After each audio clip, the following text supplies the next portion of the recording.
Okay, here we're going to try dividing some fractions. So our first example is 4/9 divided by 7/12. So 4/9 is being divided by 7/12, and division by a fraction is the same as the multiplication by the reciprocal. So instead of doing 4/9 divided by 7/12, we'll do 4/9, and we're going to multiply that, but we're going to multiply that by the reciprocal of 7/12, which is 12 over 7. 12 over 7. Okay, so now do you see any reduction that we can do from the top to the bottom? Notice that 12 and 9 have a common factor of 3.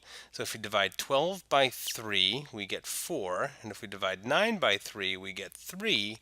So now left over on top is 4 times 4, and on bottom is 3 times 7.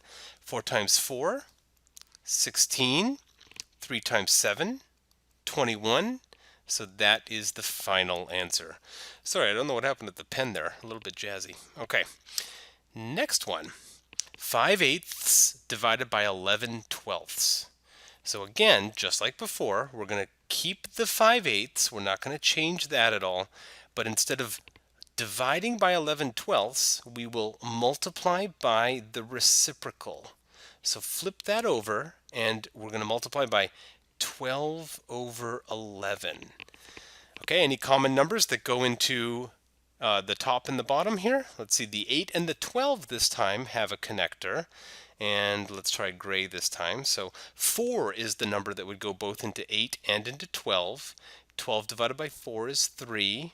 8 divided by 4 is 2. So now in the numerator, it looks like we just have the 5 and the 3. 5 times 3 is 15. And in the denominator, we just have a 2 and 11, and 2 times 11 is 22. Okay, I got one more example here, so why don't you pause the video and see if you can do it on your own. Assuming you gave it a good old shot here, 5/12 divided by 3/8 is the same as 5/12 multiplied by the reciprocal of 3/8, which is 8/3. Looking for a common thing to factor from the top and the bottom, I see the 12 and the 8, and those have a common 4. So 8 divided by 4 is 2. 12 divided by 4 is 3.